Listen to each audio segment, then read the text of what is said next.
Bienvenue. Thank you. Good morning. The Age of Relevance. I'm going to talk about why being relevant in the world of your customers and your consumers is more important today than ever before. And I will also hopefully teach you a little bit about how you can be relevant for your customers and also as an industry, how you can keep and gain even additional relevance for the end consumer. So that will be the topic of the next 40 minutes. Before I talk about the specifics, let's zoom out and take a look at the brave new world we're all living in today. Why do I believe that we're living in a brave new world? Well, because there is a lot of change, both in the world of technology and in the world of customers and consumers. Let's first zoom in on the world of technology. What is happening? Well, I think this, and I love this quote, and it's a quote from Peter Diamandis, and he says, "The only constant is change, and the rate of change is increasing." Peter Diamandis is a co-founder at Singularity University. I don't know if there is anyone in the room who has ever heard of Singularity University. Anyone? No? Singularity University is, they call it a university, but it's actually like a very expensive school where not students go, but CEOs of big companies. And it's based in the US, in California, in Silicon Valley. It's co-founded, amongst others, by Google and sponsored by Google. And those CEOs learn there about the future technologies. Not the technologies that we are all using today and have in our pockets, but the next wave of technology. And then I'm talking about robotics, artificial intelligence, drones, nanotechnology, all those things we actually know now from science fiction movies and that very slowly are entering our lives and our society. And those CEOs go there to learn, what will that do to my business and what will that do to society? They call those technologies exponential technologies. And why? Because they will enter our life with, from a mathematical point of view, an exponential curve. And what's typical about an exponential curve? Well, that in the beginning things go very slowly and it seems like it's all a hype, it's all a fad. But all of a sudden there is a tipping point, and all of a sudden in just a couple of months, 1 or 2 years' time, is having a gigantic impact on how we do things. And given the fact that those technologies that I just talked about become almost better by the day and cheaper to implement by the day, scientists and experts predict that in the next 2 to 3, maybe to 5 years, we will see all those technologies becoming part of our day-to-day reality in our companies and in our society. I've brought a little movie with me. It's an MIT professor explaining what is going on. MIT is the best university when it comes to new technologies. And he is referring to a little story. And it's the story of the inventor of the game of chess going to the Emperor of India to ask for a reward. And it's a very nice story because it shows how bad we are as human beings to imagine what is going to happen in the next 2 to 5 years. The legend goes that the inventor took his creation to the Emperor of India and showed him the game. And the Emperor was so impressed by the beauty and elegance of the game of chess that he said, "You can name your own reward. Majesty, I'm a humble man. All I want is a pile of rice. Put 1 grain of rice on the first square of this chessboard. Double that, put 2 grains of rice on the second square, double that, continue on. And when we've got 64 squares full of rice, just give me that quantity of rice."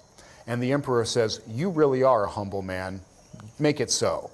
Now, those of us who have had a little bit of math realize how much trouble the emperor is in because that constant doubling adds up over time and it reaches numbers that absolutely stagger the imagination. After 32 squares, there are a few billion grains of rice, which is a lot, but that's about as much as you would get from harvesting 1 large field. It's only when you get in the second half of the chessboard that things get really, really strange. So by the time they've covered 64 squares of the chessboard, there's a pile of rice bigger than Mount Everest, and it's more rice than has been produced by all of humanity in the entire history of the world. When the emperor realizes how badly he's been tricked by the inventor, he has the guy beheaded. He cuts off his head. So we did some quick calculations. The United States started tracking information technology as a category of corporate investment in about 1958.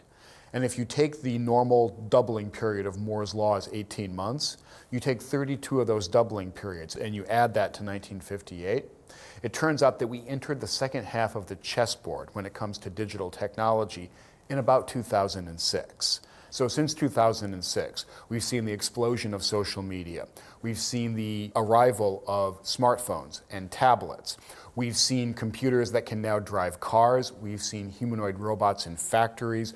We have seen a computer be the world champion in the quiz show Jeopardy! All these things have happened since 2006. So to me, that means that we are in some new phase. Maybe we have just started the second half of the chessboard when it comes to the power and the impact of digital technologies. And if what I've just said is true, if there's any truth to it, there's one conclusion, and that conclusion is we haven't seen anything yet.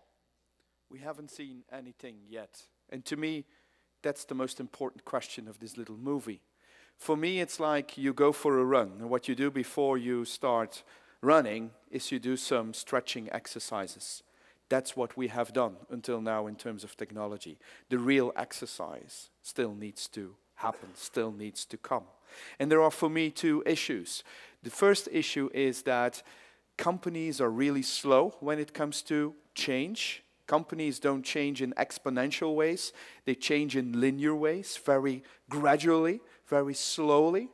And secondly, it's not only in the world of technology that change is happening. There is change all around us. And this time it's not one technology that is coming at us, like everything that had to do with the internet and the first implementations of robotics. Now it's a whole set of new technologies and a whole world of new technological possibilities. And our imagination as human beings thinks also linear. And that's the big problem. We don't see it coming. It's like a tsunami that all of a sudden will be there. So what can you do to be prepared for that tsunami of change? Well, I urge you to do three things. The first thing is the speed by which things will happen is gigantic. So that means that you cannot wait until the day that all those technologies that I talked about will be there and will be perfect. You cannot be the one that is following.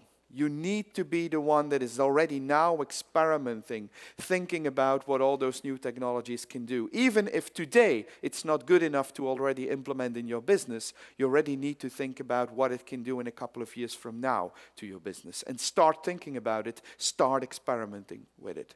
Because the speed by which things will go will be so fast, and all of a sudden it will be there, and all of a sudden it will have a huge impact on your business. So prepare for it right now. Look at all the new technological possibilities and think, what can I do to my business?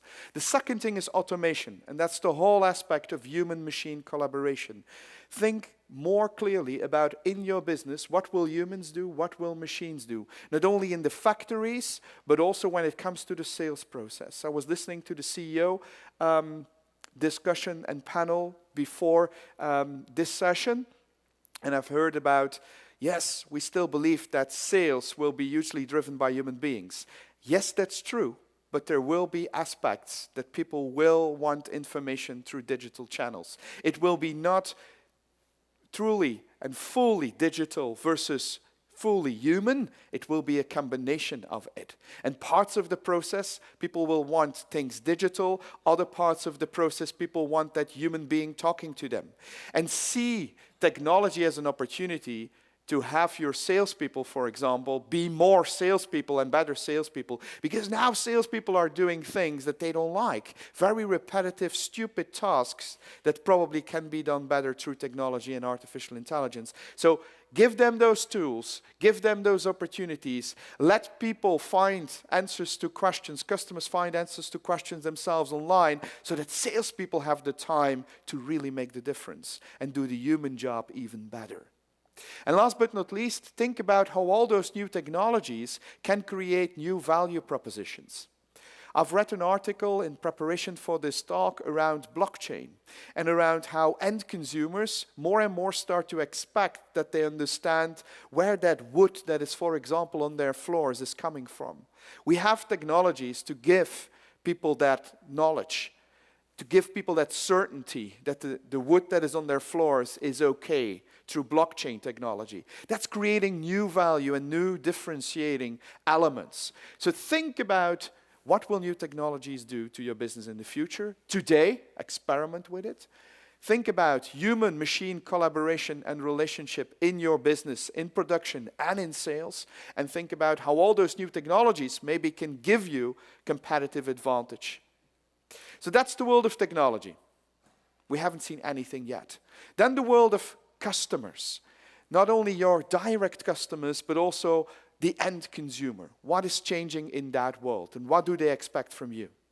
I want to talk about two elements. The first element is how society is changing, and especially how consumers and their thinking in the Western world is changing. More than 2.5 billion people on this planet expect that companies are doing good for society, are taking a stand in society, are making this world a better place. And if you look at where do those consumers live, well, it's in North America and the Western world, dominantly. So if you look at younger generations, if you look at millennials, Generation Y and Z, they are even more on that side. I'm from Europe, I'm from Belgium. We have youth standing on the streets every single day, every Thursday, especially in Brussels, thousands of them, all over Europe, all around the world. Youngsters start to get on the streets and expect companies to take a stand and to make this world a better place. That's becoming a huge kind of trend, and it will only grow, believe me. And what is important then? What is important if you look at your product? Well, if we study what consumers expect from goods, from products, from the services that they use, there are always three things that come back. They expect that the product is good, the features of the product or the service. They expect that it's giving them some kind of emotional kind of benefit. And thirdly, and that's the new thing related to what I said earlier, they also expect that it has a purpose, that it's sustainable. That are the three things that people expect. So if you think about your product, if you think about wood products, that are the three things you should play on. What are the features of the product that make it so great and so special? What is the kind of emotional advantage that wood is giving to people? And what is it changing in their lives? And for me personally, that's warmth. I'm like redecorating the interior of my house. And today it's like very, very black and white, like very modern 5 years ago. There's one thing we are missing as a family in our house, wood, because we feel it's too cold. We want wooden floors and we want more wooden furniture, something we have experienced or are longing for since we are living in that house. So it's only 5 years old, but I still want to redecorate it because I'm missing the warmth, I'm missing the wood. And that's the emotional benefit your product is giving. And the third element will become more important. How can you show as an industry that you are working in a sustainable way? How can you show as an industry not only that your product is sustainable, but that the ways you're producing, the ways you're harvesting are also sustainable?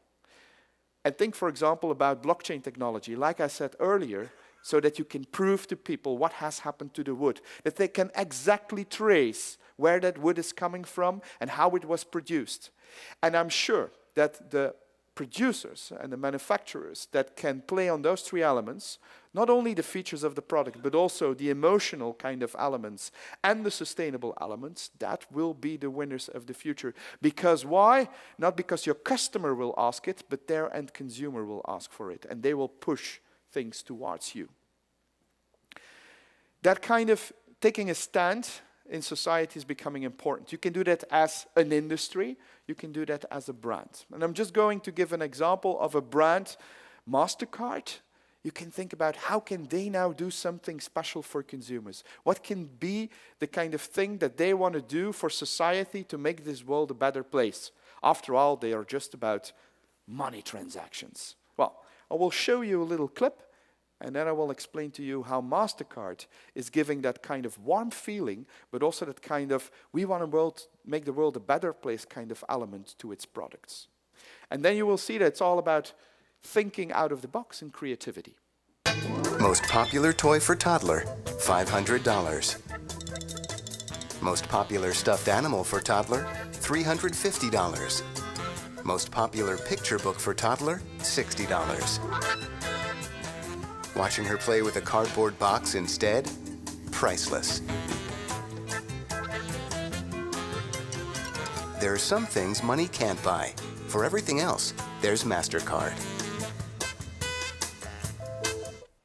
The whole idea here is nobody likes to be busy with paperwork, administration, financial transactions. We just want to know how much money we have, how much things cost, and how much money we still have left. We don't want all the hassle. And that's what MasterCard is promising. When it comes to financial matters, we will take care of everything.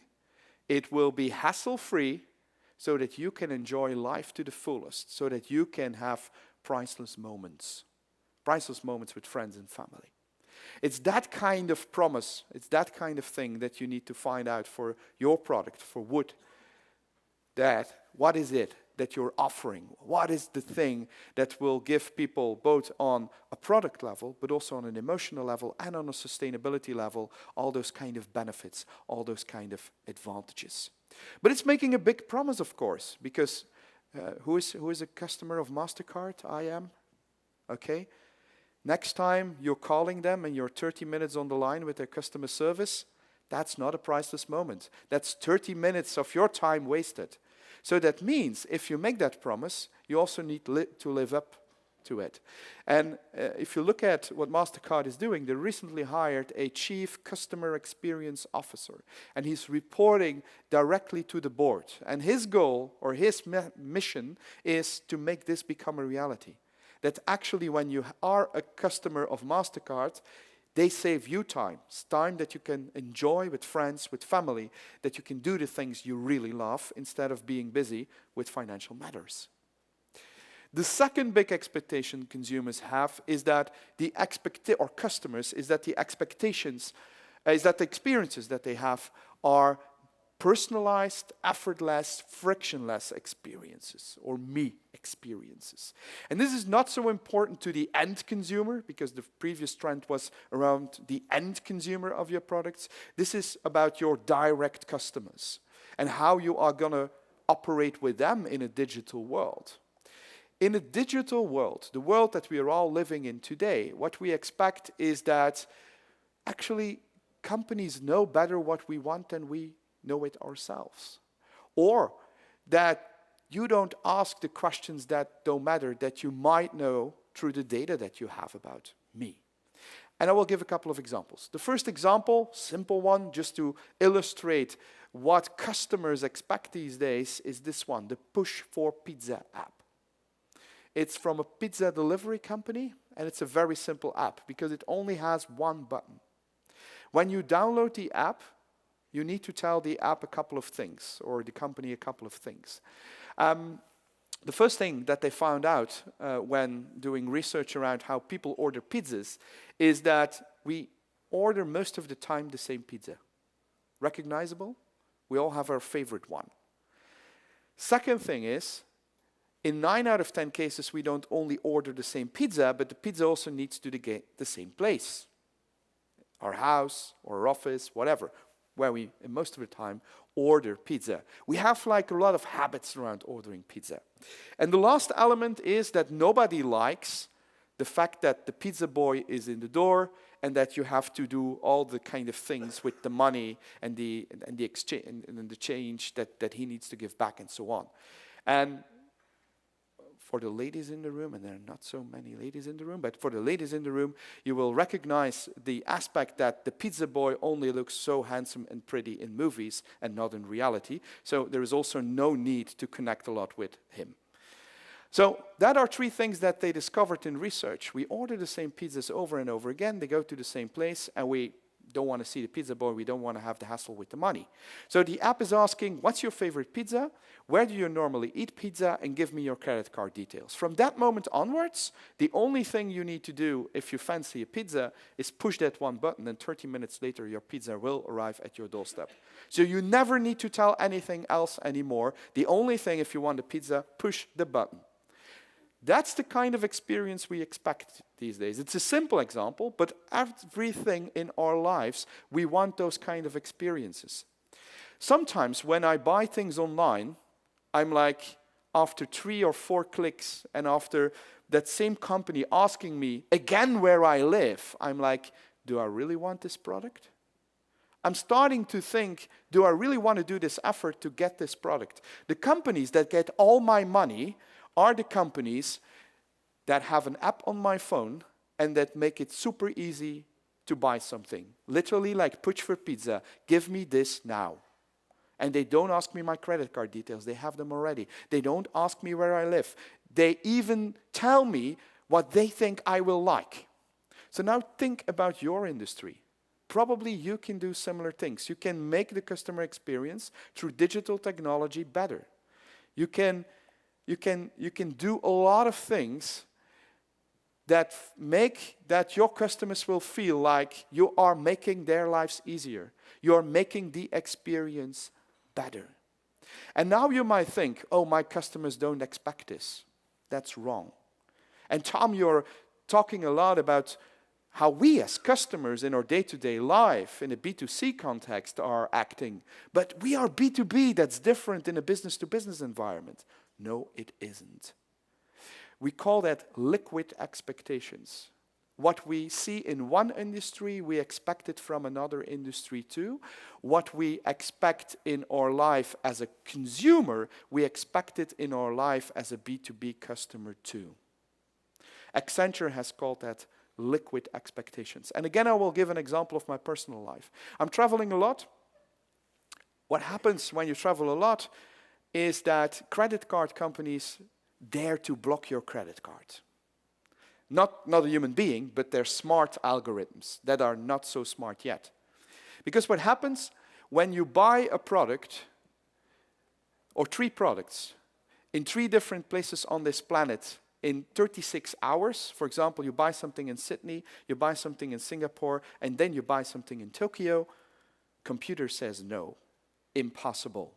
I can do that. But the algorithms think no human being can do that. So they block my credit card.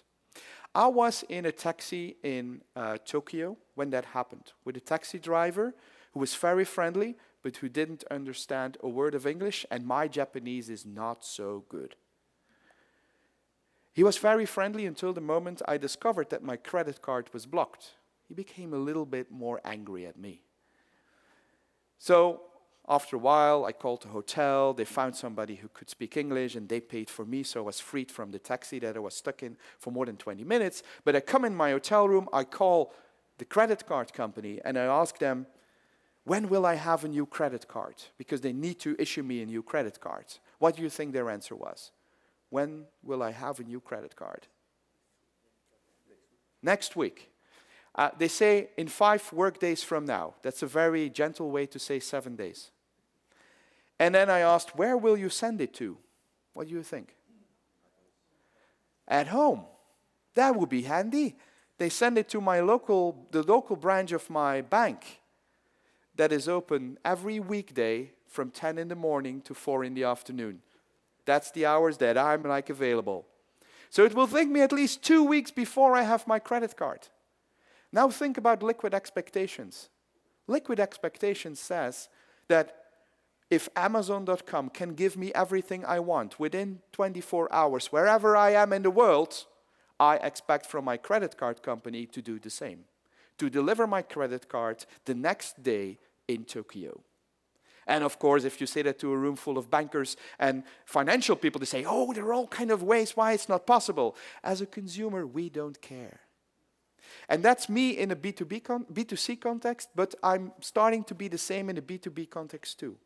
I expect all those kind of instant gratification elements also in the B2B context. Probably if you have a delivery to a company, they want to have the track and trace that we have for our online packages as well. Think about it. Everything that you start to expect in the B2C world, the B2B world needs to adopt it as well. So, world of technology is changing. There's a tsunami of change coming at us. The world of consumers and customers is changing as well. We need to adapt. All companies need to adapt. And not tomorrow, but today. Because what will happen if you don't do things? If you ignore all the change that is out there in the world of technology, in the world of consumers, and in society and the world of end customers? Well, if you still live in the illusion that nothing is about to change, you will lose. You will lose in 4 ways, and I will tell you exactly what your problem will be. The first thing is, if you have the illusion that nothing will change, and that there will no big impact in the next 3 to 5 years, you still live in the illusion that your business model is there forever, that your company is there forever. No company is there forever. If you look at research that has been done around the lifespan of organization in the Western world, in the 1920s of the previous century, the lifespan of an organization, and of a business model actually, without making changes, big changes, was 68 years. What do you think that number is today? How long can you survive with a company, a business model, without making big changes and still making good money? 10. Very close. Thank you. 12. The problem is, last year it was 15. Do you see where it's going? It's that exponential curve and all that change that I just talked about that is at work. Technology forces us to change. The trends in the world of customers and consumers is forcing us to change. And very soon, gradually, we are moving towards a world where almost every single year we need to reinvent big aspects of our business to still be ahead of the curve and to stay relevant for our customers, our consumers. Differentiation. I'm consulting big companies and big organizations, amongst others, IKEA. Do you like those guys? Yeah? To some extent. Depends on what moment of the day. No. What I see is that when we test, for example, products of big companies, that's the advantage of the business I'm in. I see a lot of companies coming with their new inventions to us because we need to test them among customers and consumers what they think of it. It's a little bit, I always have the feeling that it's like when you go on a visit to a couple that just had a baby. That baby is so beautiful. It's the most beautiful baby on earth, and it's so unique. If you have nothing to do with that baby, you're like, it's not that beautiful. A newborn baby is actually not that beautiful. And it looks like the one next to it. That's the feeling that I have as well. That's also when we test those new products, that's what consumers say. So the people that invented it are so proud, and consumers say, it's exactly the same as that one. Or, I don't need this. Or, I don't understand actually what it is. So in this world, in this day and age, if you want to really, really be successful, you need to think more careful about what exactly is it that my customers want. What exactly is it that the end customer is looking for? You need to do your research. You need to work harder to make a difference.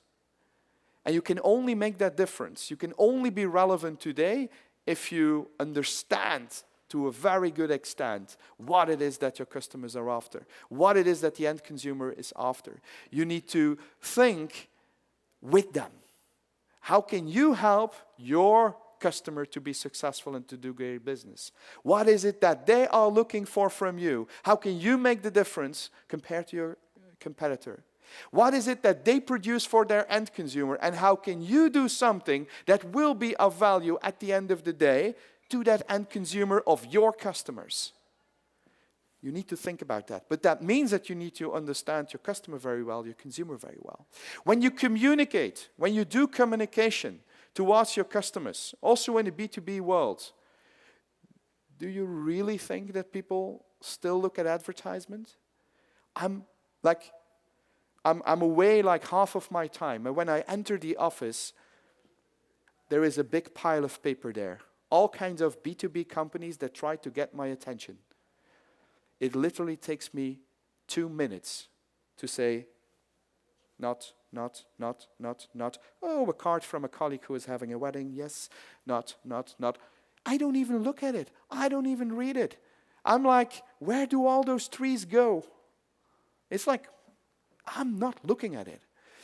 Our attention spans are getting slower, are getting shorter. Paper and big magazines and brochures, we don't look at it anymore. Even IKEA, who has the IKEA catalog, who has more copies every single year than the Bible, they are thinking about how can we digitalize everything. So think about how you can digitalize your communication, but also think about how you can communicate in shorter ways and more interesting ways. What do I mean with more interesting ways? Don't advertise, but share content. Share content that your customers can use. Advertising means you're shouting about your products and their features. Sharing content means you're sharing meaningful knowledge that will help your customer to do something meaningful with your products. And that's a big difference. So for me, if you still want the attention of consumers, don't advertise, but share knowledge, share content. If you still want the attention of your consumers, probably stop wasting your money if IKEA doesn't do it anymore or is thinking about reducing it gradually, you need to do it too. Think about digital as a communication tool and think about short and sharp communication. Think even about video communication. That's the new trend. Loyalty.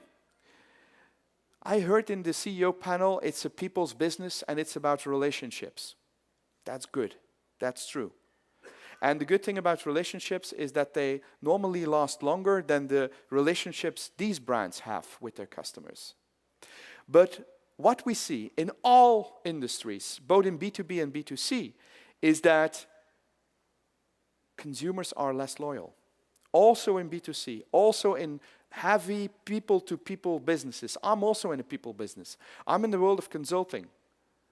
Consumers are less loyal. You need to fight for the loyalty of your customers every single day. That's the new reality. Because consumers have always another option, always a better option, and through digital and through the globalization, they can get access to that other option way easier. So for me, what do you need to do in this world of technological change and all those customer and consumer trends that work against certain things that you do today? Think about how am I going to reinvent my business so that I will still be there in 5, 10, 20, 30 years from now. Think about what do I need to do to be on trend with the latest technology, with the latest consumer and customer trends. Think about how you can make the difference from a product perspective. What is it that my customer expects, that the end consumer expects? Try to understand that and try to translate that in the features of your product. Think about as well, how am I going to communicate? And think digital. Think also video. Think about not advertising but sharing knowledge. And finally, last but not least, think about how you can be in contact in more ways with your customers. How you can fight for that loyalty every single day. And it's not by calling them every single day, but it's by probably doing meaningful stuff for them. If you ask them, what is it that you really want from my product? If you try to integrate with their business, if you share, not advertise, but share knowledge with them, that's how you build a relationship outside of the human relationship that you already have. That will strengthen that human relationship. Because you need to constantly stay top of mind. It's not about visiting them twice a year. It's about constantly being on their mind and making sure that you're on their mind. So what do we need to do? We need to move from marketing to consumers to mattering to people. Or marketing to customers to mattering to people. We need to be more relevant. And I will give you 3 aspects, or talk about 3 aspects that can give you that relevance. The first thing is touch points versus moments. And what does that mean? Well, Now you decide when you want to talk with your customers. And today in this convention is a great opportunity, of course. But think also about when do your customers expect something from you. So try to understand what the moments are that they want to talk with you, that they need your help. Do you know that? Do you know when your customers need you? And this is an example from Air France KLM, the airline company, and it's around business travelers. Business travelers that do a lot of long-haul flights, so where there is a transfer moment. And they investigated what do business travelers, when they are in transfer, need. And for long in the airline industry, people have thought that business travelers need, especially when they are transferring on the ground in that airport, that they need to change planes. There they need good signage. It seems like there are a lot of other things people who are doing a lot of business travel need during that whole flight. That there are a lot of moments when people who have a short connection are having stress. So what they did is they talked with business travelers. What are the moments on your business trip that you need us, that you need help from us, that you need confirmation from us? And for every single aspect, they created a solution. They created, for example, an app that helps you to navigate through an airport. It's like a GPS system. Because they said, I have 10 minutes and I don't know every single airport. They created a GPS system. They created in-seat communication that tells you exactly how many minutes you will need to get from the gate you will land at to the other gate and how much time you have left to grab a coffee. They even are already giving you that information when you book the flight, because that's when a lot of people say no to a short connection when they book the flight. So KLM Air France is winning a lot of business by having those solutions, but by communicating those solutions, especially when you book the flight. If you talk with your customers, don't only talk when they need you, but exactly what they need from you. And a great example is this one, an electric drill. Who has it at home? Who uses it more than a couple of times a year? Okay. You are the handy people in the room. I have one, but I don't know where it is. And because I asked somebody else to make a hole in the wall if I want to hang up a painting or a picture. Because that's what 90% of the buyers of these devices do. Making a hole in the wall to hang up a picture. That's why we buy those things. We are working for Bosch Power Tools, and somewhere in the woods in Germany, there is an engineering team of 10 people working on that one single button to make it perfect, so that if you touch it, it immediately works. Like you just touch it and it does all the magic, which is very important for people who use it every single day and who do like 1,000 times a day. Zzz, zzz. If you want to hang up a picture on the wall and you do twice a year, zzz, zzz, you don't need that feature. So 90% of the customers don't need what actually all those engineers are working on. So my thing is, you are probably doing a lot of things that your customers don't care about either. Because you start from your own reality, what you think they need. You haven't ever talked with them what they really need. And if you would talk with them what they really need, probably you can come up with a totally different solution. There are a lot of companies like Patex, which is a glue company, and they have invented a system that allows you to glue your painting on the wall without even making that hole in the wall. Because nobody likes that hole in the wall, because if you take it away, the hole is still there and your wall is ruined. Last thing is purpose and the emotional connection. I think the first two elements were around when do your customers need you? What do your customers need? Talk to them.